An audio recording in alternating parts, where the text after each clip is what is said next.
Hi everybody.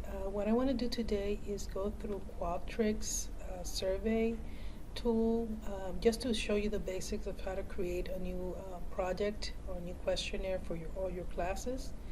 I will use the create project tool and start you out with a blank slate, then also show you a couple of examples.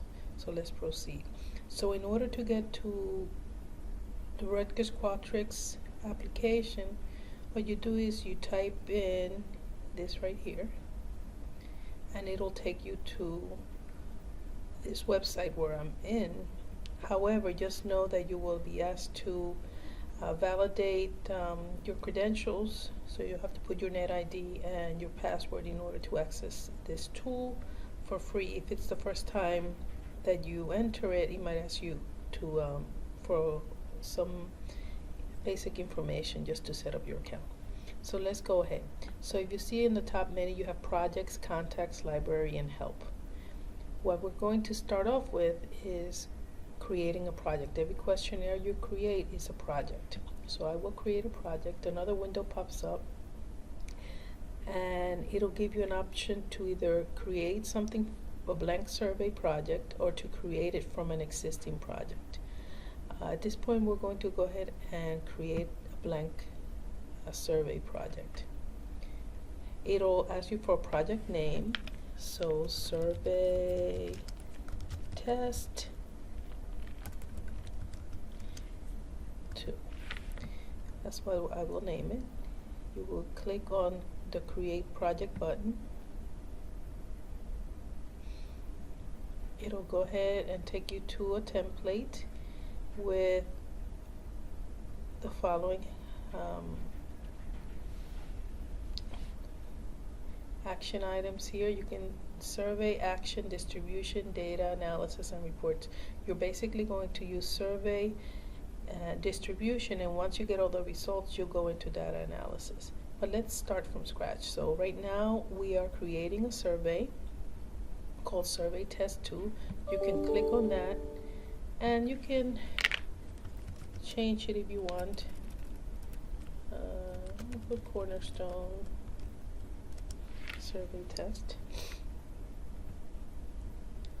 You have the first question block set up, and the way you choose what type of questions you want to use is by going to your right hand side, and you will see sort of like a margin with some instructions. That's the area you work from. So you can choose a multiple choice questionnaire, which is this one, and it shows you as you hover over it. Text only, which means it's an open-ended question and you can allow for text entry.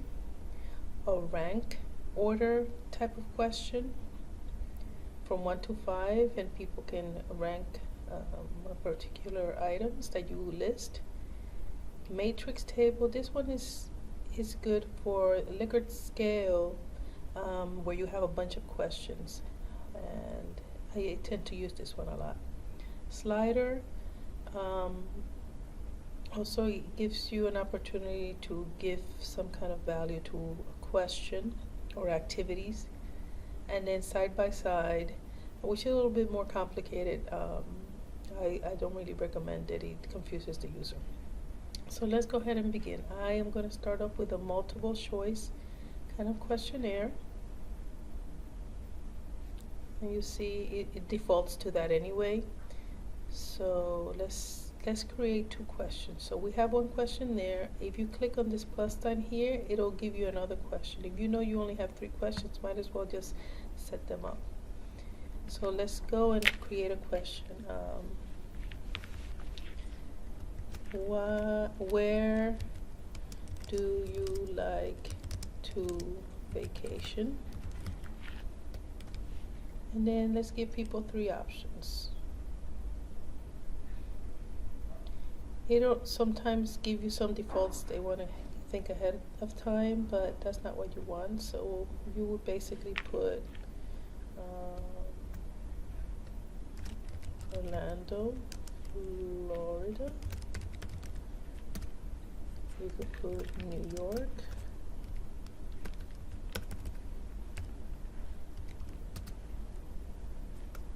Utah,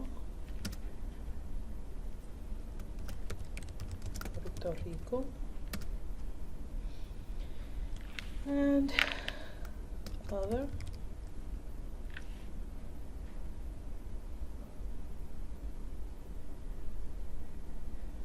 And then you can get rid of all these instead of having to hit delete. What you can do is, you see here it says it gave you 11 choices.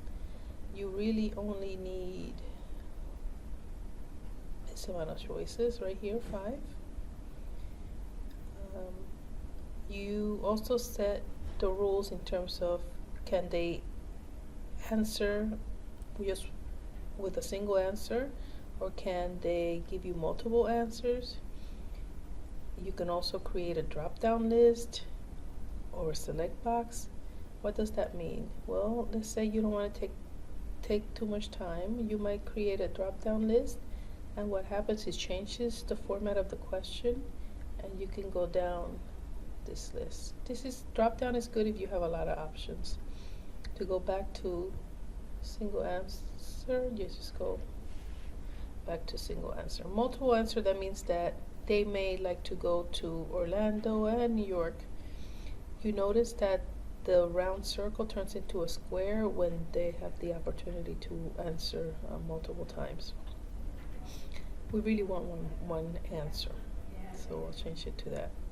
Another thing you can do with that question right now is set up vertically to appear in that position. If you hit horizontal, it changes the way it appears. That's your own preference. That makes the question look shorter, so I might go ahead and leave it at horizontal. So you have another question, and you want to create that question to be maybe text entry or descriptive text. I tend to go for the text entry one. What time of the year do you prefer to travel? This is a kind of question that could be open-ended, but you can easily make it a multiple choice with closed-ended responses. For example, if I wanted to change that type of question, I could make it a multiple choice, and I could put summer, winter, fall, spring. Okay, oops, too many. Just delete that and you gotta go back. Again, you can decide how you want to position it. Finally, you've created 2 questions, and you have one final question, and let's make that a ranking order question. Oh, actually, we turned the second question to a ranking order, which may be appropriate, but I'll leave it multiple choice. So this one is the rank. Wherever you place your cursor, that's the question that will change. For example, I want to change question number 3 to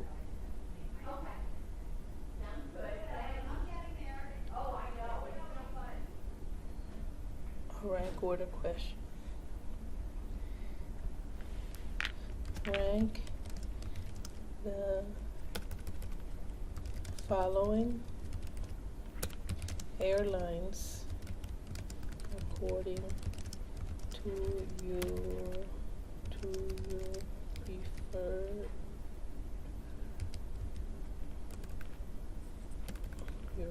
preferences. I have to learn how to spell. Okay, so then how many airlines you have? United Airlines, Delta, American Airlines.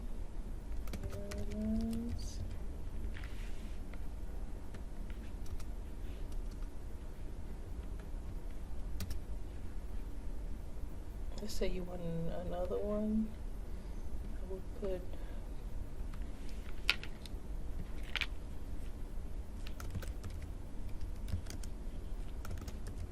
Virgin Airlines. Okay. So that concludes that question. So now you're ready to preview your survey to see what it looks like to the outside user. Notice that it gives you two views, what it looks like on a mobile phone and what it looks like on your PC. So let's go ahead, make pretend we're taking the quiz. Where do you like to vacation? I like to go to Puerto Rico. What time of year do you prefer to travel? Winter, actually. What airlines? Rank the airline according to your preference. Notice how it looks a little different in each the mobile device versus a computer. So let's say I prefer American Airline over United, but I don't really know about Delta.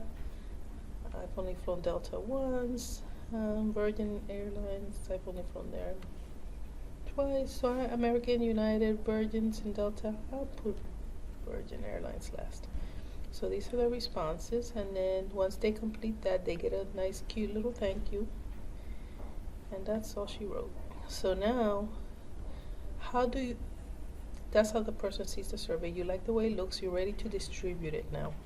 So how do you distribute it? Go back up to the menu, at the actions on the menu, go to distribution.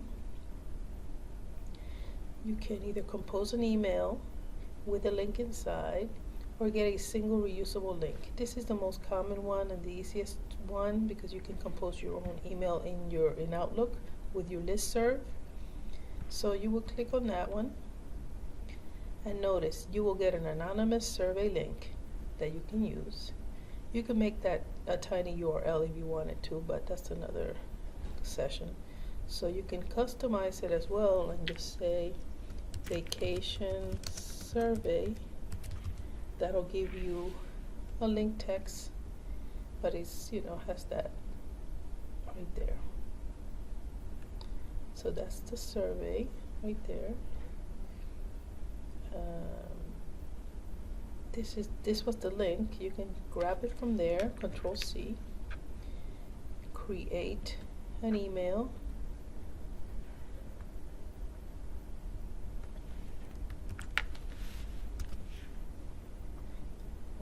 It didn't seem to grab the vacation survey, so that's easy to fix.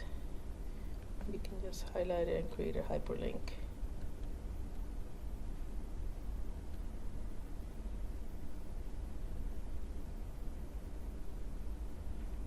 Okay.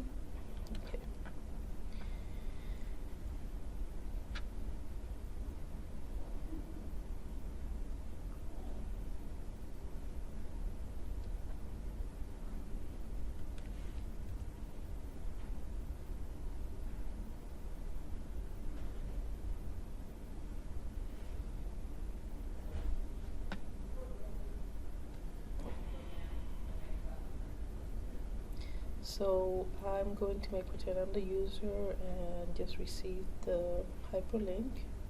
And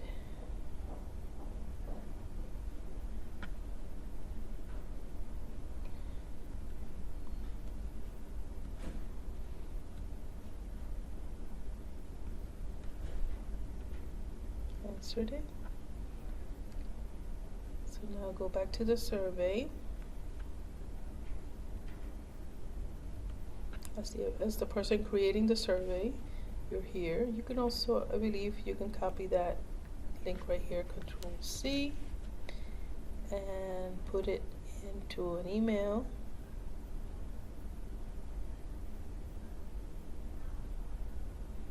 With whatever message you want.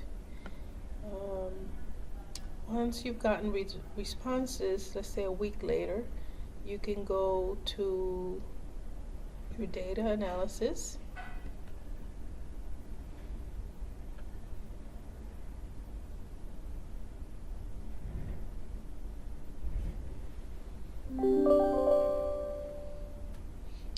take a little while.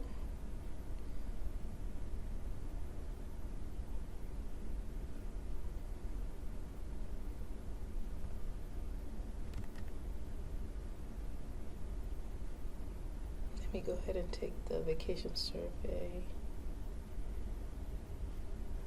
There we go. It takes a minute. There you see the data analysis. There were 2 responses, 4 minutes, I guess 3 minutes apart.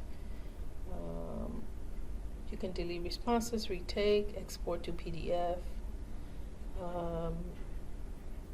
So you'll see the answers there. There are different tools that you can use to export them or manage those downloads. Now you want to create a report for sharing with graphs and so forth. It gives you some default graphs. So it looks like out of 2 respondents, 1 preferred Orlando, 1 preferred Puerto Rico. Notice that it's 50%, 50%, because only 2 out of a possible 100, right? All right, so now let's say you wanted to share that report that was generated. You can share it as a Word document, a PowerPoint, CSV, export raw data, which is better when you're need the raw data. I like to share it as a Word document because like that I can fix it if I need to and use it for other purposes. Now it will download as you export it. You can check your download, see what it looks like. You can open it. And there it is. You can enable editing as well so that you can make it look the way you want it to look.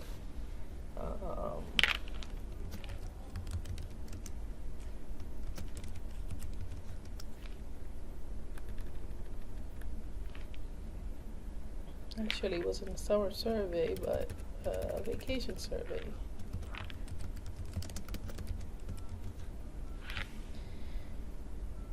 And voila, does your report with all your stats. Ranking following airlines, looks like United Airlines. Gives you the stats down in the bottom. So that's just for the 2 questions, right? So you can save that default report. And name it whatever you wish. Voila. All by you lonely. You're all ready for me. Yeah. I thought we said for 1:30.